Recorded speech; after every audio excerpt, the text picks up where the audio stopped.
Mari kita sekarang fokus kepada renungan hari ini. Buka di Yakobus pasal 3, kasih judul lidah orang Kristen. Tahu nggak perkataan kita itu mengandung kuasa. Hidup mati dikuasai lidah. Karena itu hari ini saya mau jamah topik ini. Karena ini penting sekali, banyak di antara kita kebobolan. Lidah orang Kristen. Jadi kalau kita jadi anak Tuhan, harus segenap hati dan seluruh hidup termasuk lidahnya diserahkan. Jangan jadi orang Kristen yang mengaku dirinya Kristen, tapi perkataannya tidak mencerminkan. Lidah itu berkuasa. Yakobus pasal 3, judul di Alkitab Indonesia kita, dosa karena lidah. Jadi nggak main-main, lidah bisa menyeret kita ke dalam dosa. Yakobus 3 ayat 1, saudara-saudaraku, janganlah banyak orang di antara kamu mau menjadi guru. Sebab kita tahu bahwa sebagai guru kita akan dihakimi menurut ukuran yang lebih berat. Sebab kita semua bersalah dalam banyak hal. Barang siapa tidak bersalah dalam perkataannya, ia adalah orang sempurna yang dapat juga mengendalikan seluruh tubuhnya. Ayat 1 bukan berarti Tuhan menentang profesi guru atau kita tidak boleh ke situ. Banyak di antara pendengar saat teduh, di antara jemaat yang Tuhan kasihi ini, banyak yang berprofesi sebagai guru. Tetap teguhkan hati, itu panggilan loh. Tetapi ayat ini bicara begini loh, kita itu jangan sok-sokan ingin guruin orang lain. Yang penting kita itu belajar untuk true atau belajar untuk tulus dengan perkataan sendiri. Ucapkan kata-kata yang benar. Sebelum kita ngurusi urusan orang lain, urusi tubuhmu. Urusi badannya sendiri. Lidah itu susah dikekang. Jadi ayat ini bukan berarti anti profesi. Ayat ini mengajarkan tanggung jawab. Bahwa sebelum kita mencoba mengubah orang lain, minta Tuhan mengubah kita. Dan salah satu area tubuh yang paling susah untuk diubah, jikalau bukan yang paling sulit tentunya, adalah lidah. Di ayat 2 di sana diberikan satu standar sempurna. Sebab kita semua bersalah dalam banyak hal. You and I must agree, kita harus sepakat dan setuju dengan hal itu. Barang siapa nggak bersalah dalam perkataannya, seperti Yesus Kristus tidak pernah terjebak dalam kata maupun kalimat. Barang siapa tidak pernah bersalah dalam perkataannya, orang itu adalah orang sempurna. Wah, jauh, kita semua pasti pernah salah dalam perkataan kita. Ayat 2 ini mengajarkan kita untuk memilih kata-kata yang menyenangkan hati Tuhan. Jadi kita nggak perlu fasih lidah, apalagi sempurna. Pasti kita pernah terpelecok dalam kata-kata yang kita sesali nanti, atau kita ceroboh, kurang bijaksana, atau pemilihan kata kita kurang sempurna. Namanya manusia. Jadi Tuhan memberi ruang untuk kita melakukan kesalahan. Ayat ini bukan berarti kita harus jadi sempurna sedetik ini juga hari ini. Ayat ini menggarisbawahi kepada kita bahwa kita harus hati-hati gunakan mulut. Hati-hati memakai lidah. Seperti lagu sekolah minggu, hati-hati gunakan matamu, jangan lupa lidah. Ayat ini penting sekali memberi kita standar bahwa Kristen itu dimulai dari lidah api. Bukankah pada hari Pentakosta, Roh Kudus turun sebagai lidah api, bukan mata api kan? Bukan kuping api, bukan hidung api, bukan tangan api, bahkan kaki api, lidah api.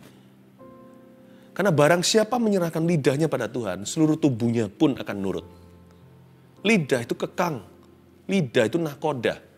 Makanya itu Roh Kudus pertama-tama langsung kendalikan lidah murid-muridnya. Dari situlah seluruh tubuh dipenuhi oleh kuasa Allah. Lalu Petrus kemana-mana memberitakan Injil, menyembuhkan orang. Pilih kata-kata yang menyenangkan Tuhan. Tidak harus fasih lidah, apalagi sempurna. Dan kalau kita salah berkata-kata, gimana? Apakah ada kesempatan kedua? Untungnya tidak semua perkataan kita itu terjadi. Bersyukurlah kalau semua perkataan kita diresponi oleh Tuhan, segala kalimat kita dijalankan oleh Tuhan Yesus, kemungkinan besar kita mati muda atau orang lain mati muda karena perkataan kita. Untungnya tidak semua kutuk sumpah serapah itu diresponi oleh Roh Kudus. Tapi kita harus cepat berbalik, cepat bertobat kalau kita tahu kita barusan mengatakan sesuatu yang salah. Sebelum ditangkap setan, cepat berbalik di ronde kedua.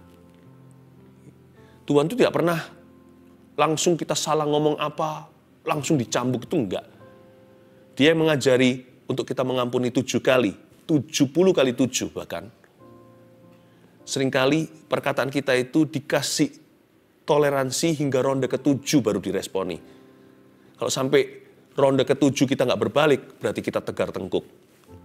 Kalau kita menyadari ada suatu kalimat atau kata-kata yang melukai orang lain, cepat berbalik. Kalau ada kata-kata yang mengutuki orang lain atau mengutuki dirimu sendiri, cepat cabut. Ayat 3 bunyinya, kita mengenakan kekang pada mulut kuda, sehingga ia menuruti kehendak kita. Dengan jalan demikian, kita dapat juga mengendalikan seluruh tubuhnya. Jadi lidah seperti kekang, harus ada remnya. Dan lihat saja, kapal-kapal walaupun amat besar dan digerakkan oleh angin keras, namun dapat dikendalikan oleh kemudi yang amat kecil menurut kehendak jurumudi. Apa yang saya katakan tadi? Lidah itu nahkoda, bukan? Demikian juga lidah walaupun satu anggota kecil dari tubuh, namun dapat memegahkan perkara-perkara yang besar. Lihatlah, betapapun kecilnya api, ia dapat membakar hutan yang besar. Lidah itu penuh dengan kuasa. Betul sekali firman Allah. Hidup mati dikuasai lidah. Siapa suka mendengungkannya akan menuai buahnya, baik yang baik atau yang buruk.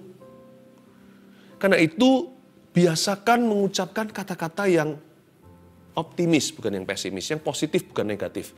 Belum lagi saya bicara tentang firman Allah loh ya. Itu hanya kata-kata positif saja.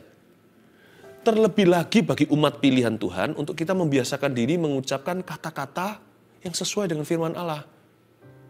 Ucapkan firman Tuhan, ada kuasa dalam pengakuan iman. Ada kuasa dalam perkataan.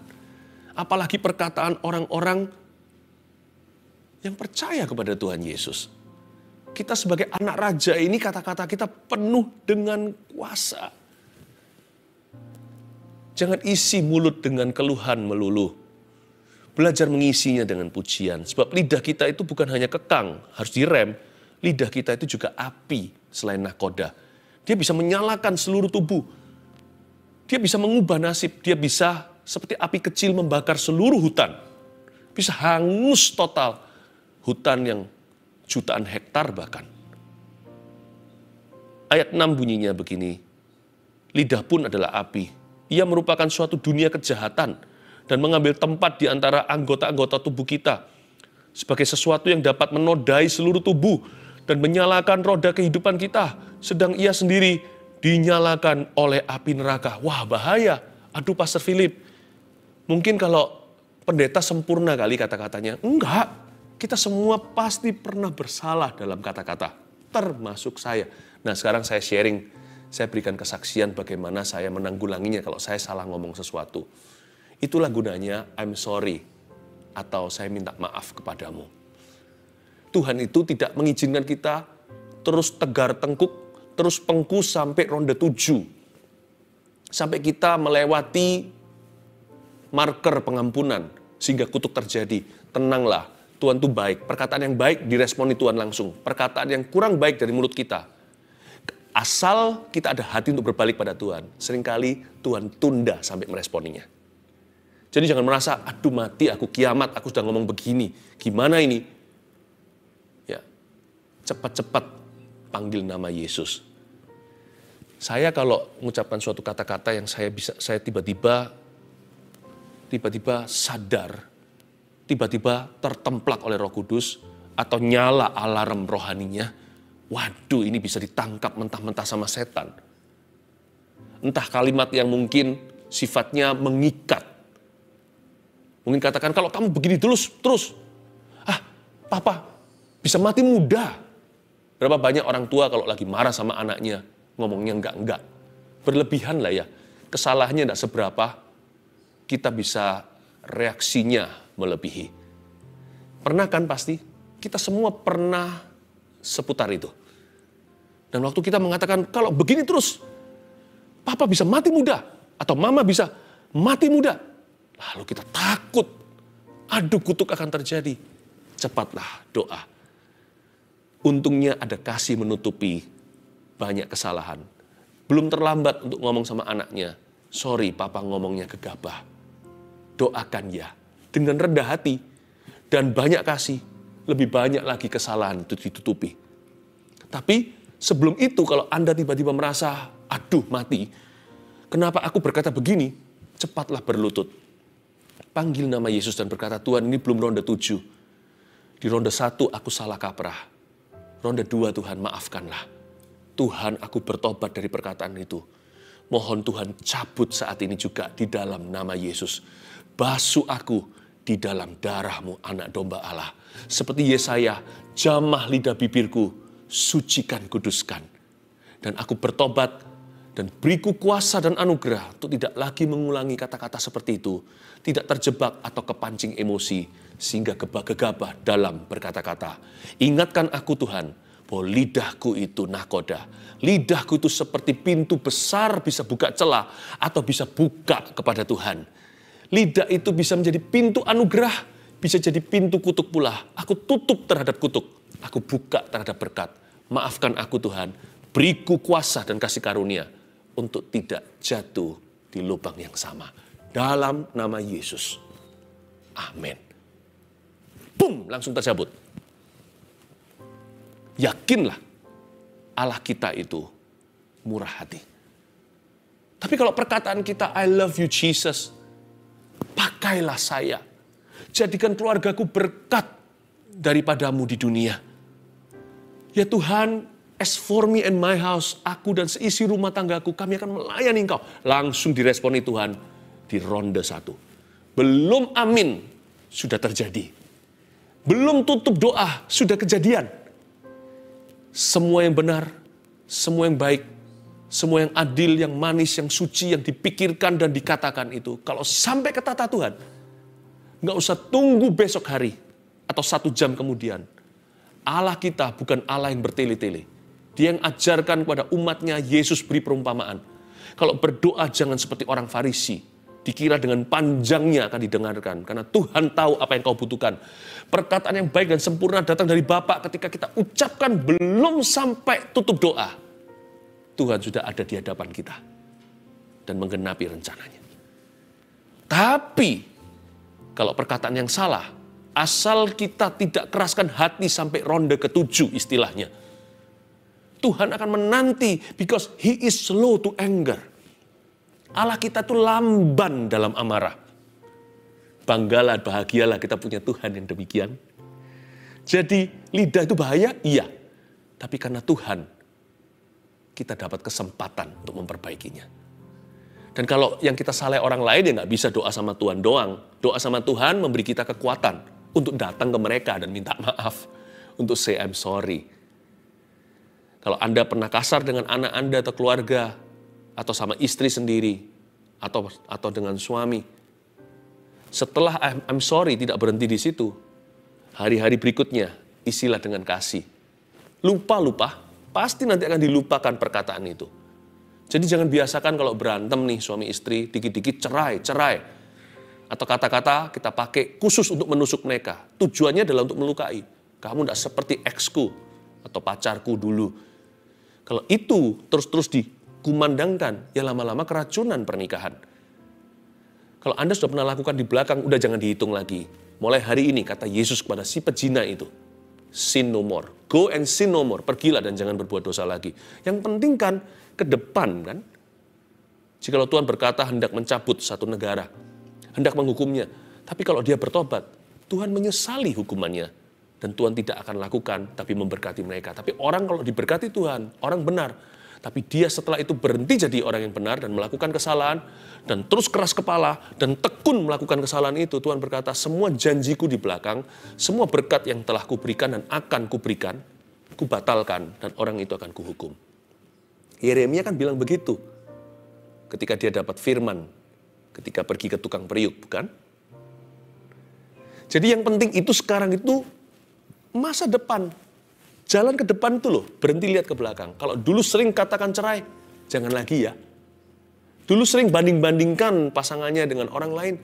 Stop itu. Dengan banyak kasih nanti akan tertutup. Tuhan akan hitung-hitung. Yang dulu gimana bayarnya? Udah dibayar oleh Kristus di kayu salib. Go and sin no more. Go and say that no more. Pergilah dan jangan katakan itu lagi. Jangan bilang cerai-cerai. Ceraikan kata cerai dari mulutmu. Jangan ulangi. Karena lidah itu bahaya.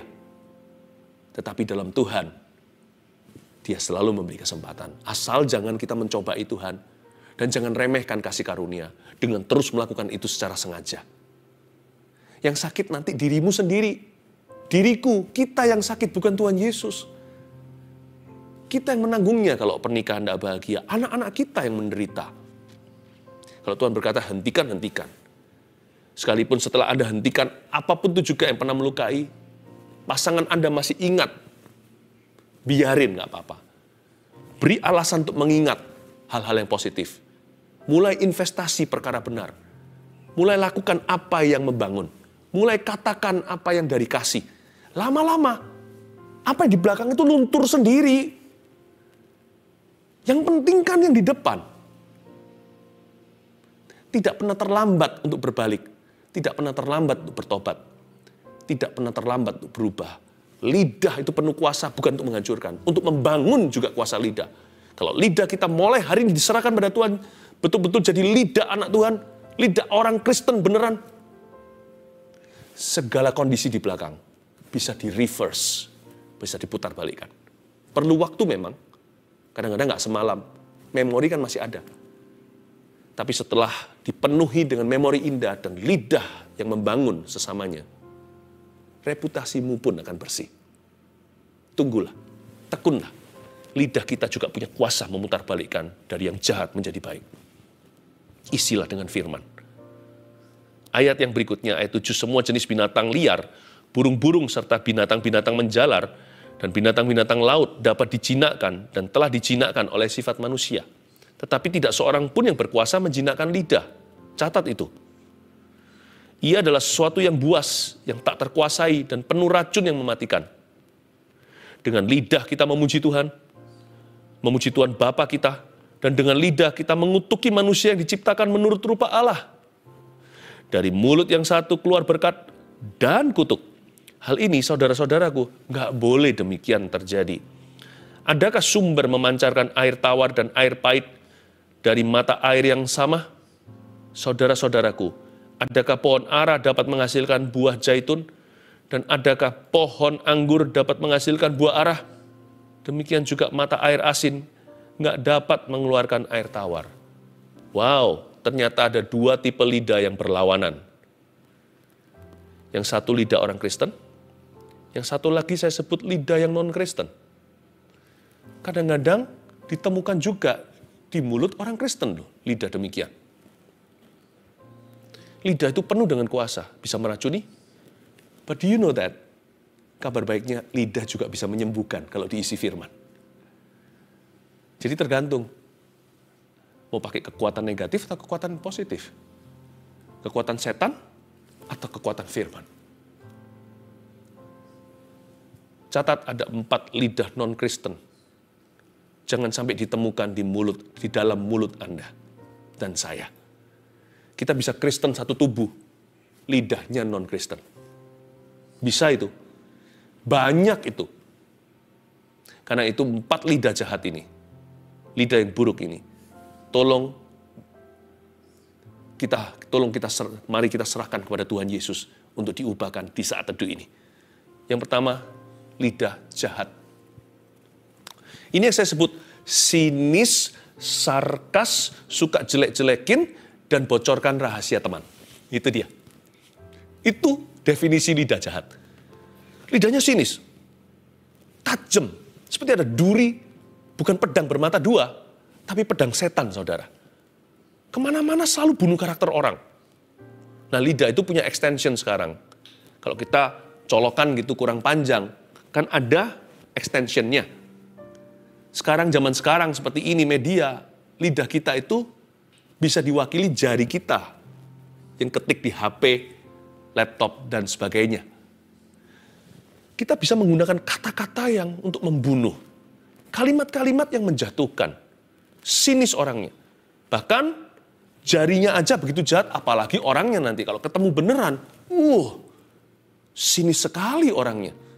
Sama orang gak kenal aja bisa bentak-bentak. Bisa sindir-sindir. Kurang ramah dan gak baik. Selain itu sarkastik. Lidah yang sifatnya suka sinis itu kan langsung, kalau sarkastik itu kan muter dulu. Pakai cara sindir dan sebagainya. Hati-hati gunakan lidahmu. Kalau kita ada sesuatu yang kita mau utarakan pada sesama kita, pilihlah kata-kata dan pilihlah waktu.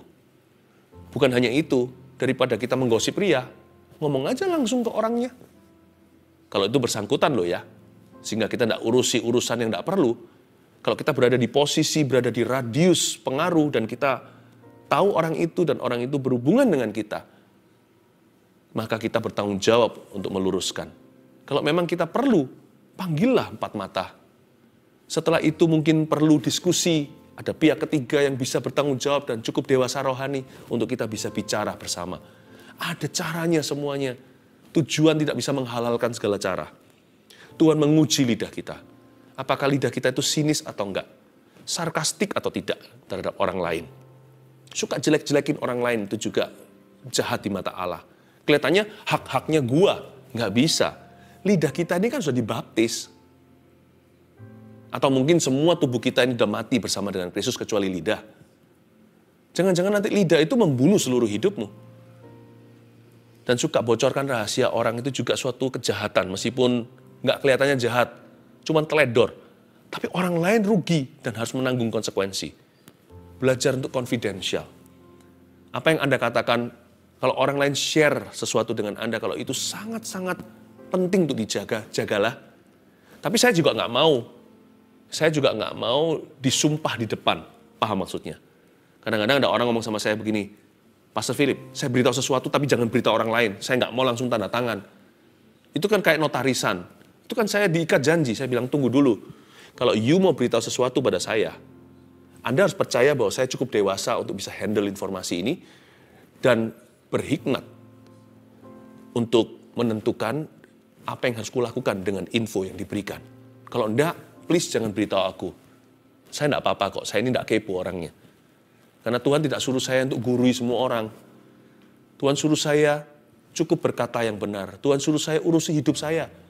Dan kalau Anda butuh pertolongan, saya dengan rela hati, senang hati untuk mengurusi Anda, kalau itu bisa membantumu.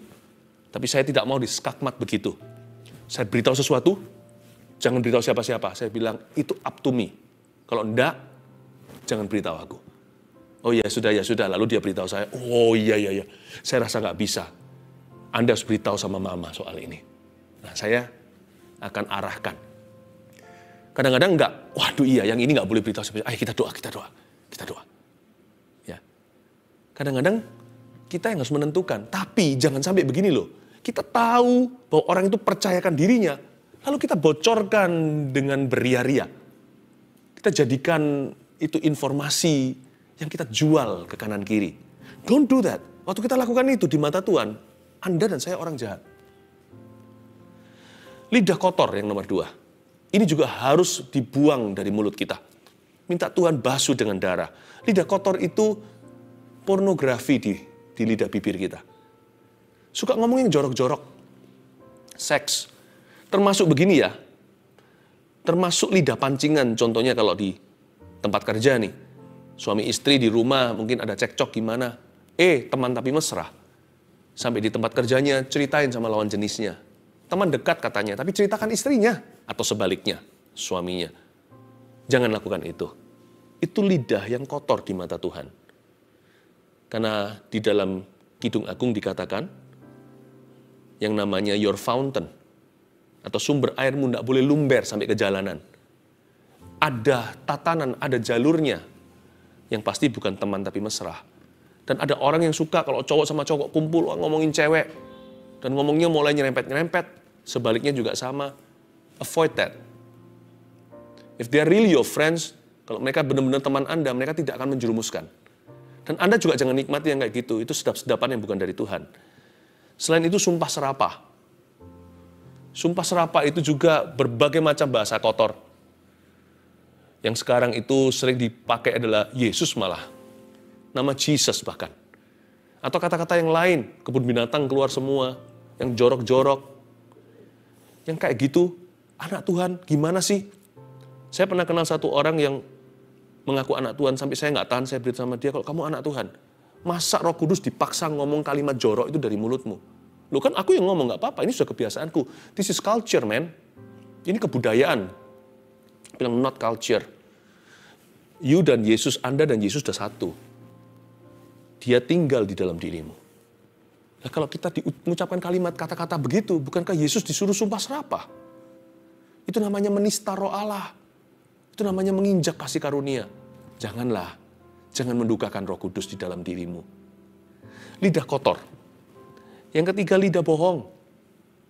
Lidah bohong juga jangan biasakan yang namanya gosip, fitnah, dusta hitam, dusta putih. Gosip itu, saya ulangi ya, saya sering katakan ini. Gosip itu beritanya bisa benar, alamatnya salah. Ngapain dicerita-ceritain? Emangnya orang yang kita ceritain itu bisa melakukan sesuatu? Kan hanya untuk kenikmatan sementara dan kenikmatan yang salah. Fitnah itu beritanya yang salah. Kita mengucapkan sesuatu yang sama sekali nggak terjadi. Bisa-bisa di mata Tuhan nanti kita dipandang sebagai orang yang sok tahu. Orang yang mau coba guruin padahal hidupnya sendiri nggak keruan. Gosip fitnah jauhi. Udahlah, yang sehat gitu loh kalau kita ngobrol-ngobrol sama orang. Yang nggak perlu kita tengking-tengking orang kalau orang maunya gosip fitnah. Jauhi saja, jangan duduk bersama dengan pencemooh. Bohong hitam, bohong putih. Bohong hitam sudah tahu lah ya, bohong putih. Mama ada nggak? Nggak ada. Memang perlu berpikir lebih keras sih untuk hidup kudus. Untuk jaga lidah, supaya lidah kita itu lain kali kalau kita berdoa itu didengar Tuhan. Sekali tengking setan, dalam nama Yesus, setan tunduk. Nah kalau lidah kita seperti setan, tengking setan, setan berkata, sepupu kok lawan saudaranya. Nah, kalau setan menganggap kita saudaranya akan celaka. Lidah kita ini harus suci kudus, supaya bisa main perintah sama setan, supaya bisa masuk hadirat Tuhan. Lidah putih, dosa putih, nggak harus terjadi. Jadi kalau kita, contohnya nih, telepon mama ada nggak? Mama ada di sebelah bilang nggak ada. Karena mama tidak rohani, mungkin belum mengerti. Kita bisa jawabnya begini, bisa saya terima pesannya dulu. Loh mama di mana? Sekarang tidak bisa angkat telepon. Di mana? Boleh saya terima pesannya? Kan nggak harus berbohong kan? Baik mama di samping atau mama nggak ada di rumah, mama pergi kali. Saya tidak akan menjawab dan memberimu informasi karena mama melarangnya. Mama tidak di sini. Sebagai anak muda, saya tahu kebenaran, saya bisa menengahi supaya mama jangan jatuh dalam dosa. Dua-dua kami jangan jadi salah. Tapi orang tersebut juga mendapatkan kebenaran. Bisa nggak saya terima dulu pesan Anda? Nanti saya sampaikan. Ya kan? Nggak perlu harus dusta putih kalau kita punya hikmat Salomo. Firman itu ngajari kita untuk bijak. Lebih bijak dari profesor dan guru-guru kita. Terakhir, lidah sombong. Lidah sombong ini yang nggak memuji Tuhan, ngomong tentang dirinya melulu. Karena itu jangan pernah basa-basi kalau bertanya, how are you? Apa kabar ya? Jangan sampai kita berkata, apa kabar? Lalu orangnya baru ngomong sepatah, kita cerita tentang diri kita. Lidah kita bisa membuat kita lebih rendah hati, lidah bisa memancing kita lebih sombong. Kalau kita lebih banyak ngomong tentang orang lain, mendengarkan, lama-lama kita sendiri jadi merendah di depan Tuhan dan semakin diberkati. Oke? Lidah orang Kristen harus minus 4 ini. Apa? Lidah jahat, lidah kotor, lidah bohong, lidah sombong. Hidup mati dikuasai lidah, ada kuasa dalam perkataan kita dengan mengucapkan firman Tuhan. Haleluya. Thank you Lord.